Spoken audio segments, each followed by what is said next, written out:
All right, so here's the deal. I have spoken to a lot of mamas out there, and I've been talking all about my meditation classes for kids.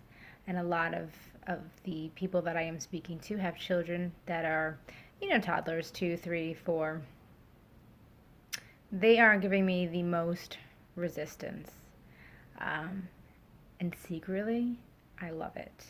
And the reason why I love it is because they have zero idea what meditation can do for themselves and their children. So, of course, the first thing that I get told is, my child isn't going to sit still. And it just becomes stressful for me.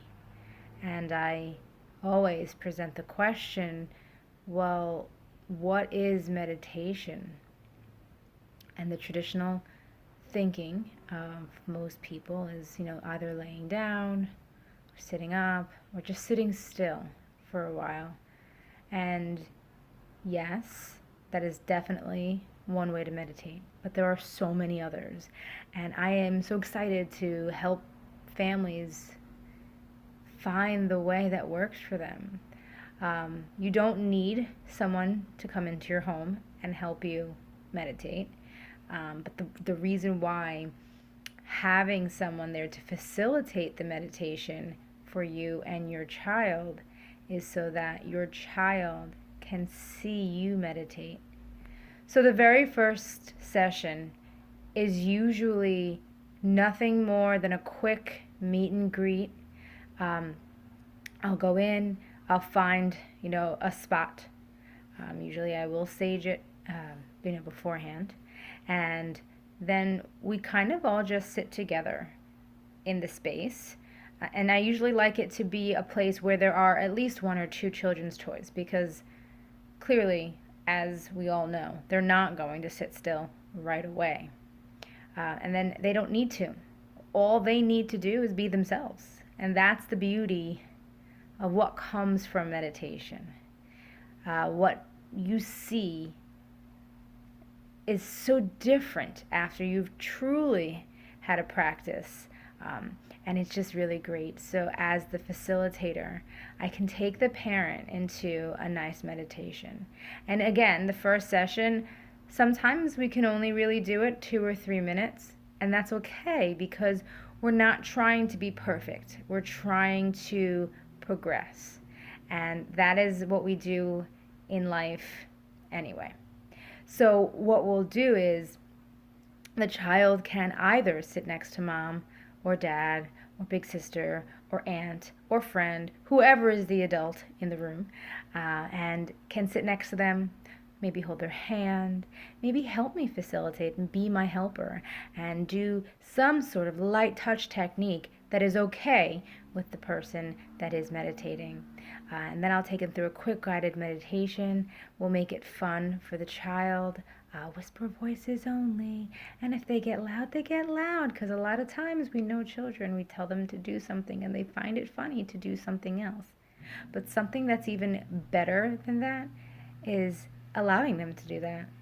And them seeing that this doesn't really do much. So let me just go back to my toys because honestly, a lot of the times these children, they're not pushing buttons, they're pressing boundaries. And the reason why is because they don't know anything else.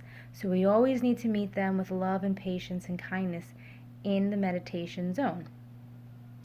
I am aware that it is not okay it is not possible really to do it outside of it. We are all human.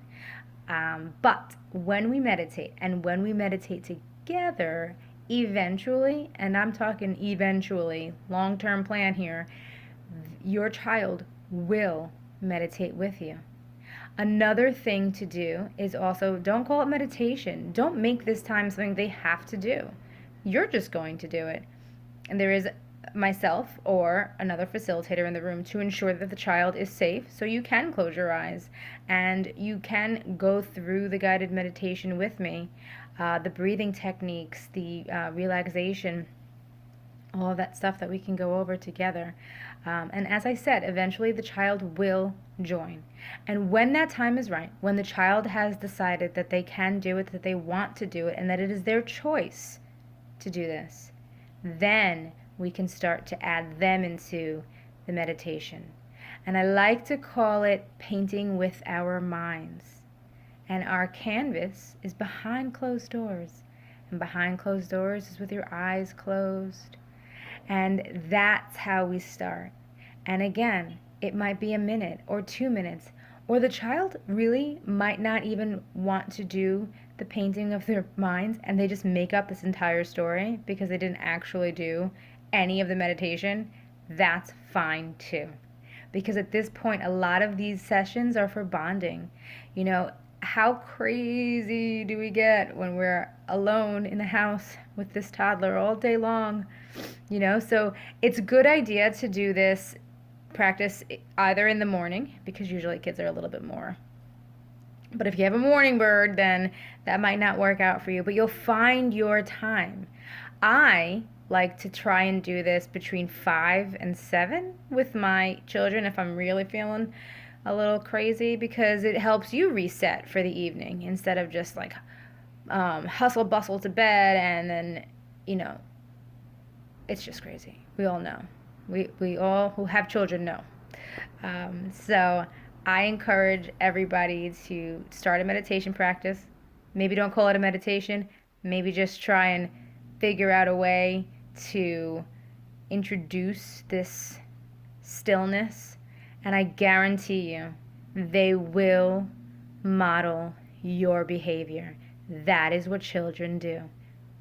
So, if you're interested in having a facilitator, I am more than happy to help you. I am on Long Island, New York, and I do travel to Suffolk and Nassau counties to do this.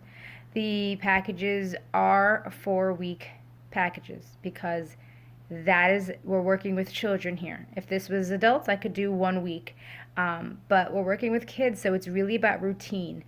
So they'll get it, I promise you, and you will get your turn. And eventually, I promise, it seems so out of reality right now, but I promise you will sit with them one day and do it. My daughter is 8, and before bed, she now asks, can we paint with our minds? And we close our eyes, and we hold hands, and we go through a guided meditation. Now, it's not all Mary Poppins.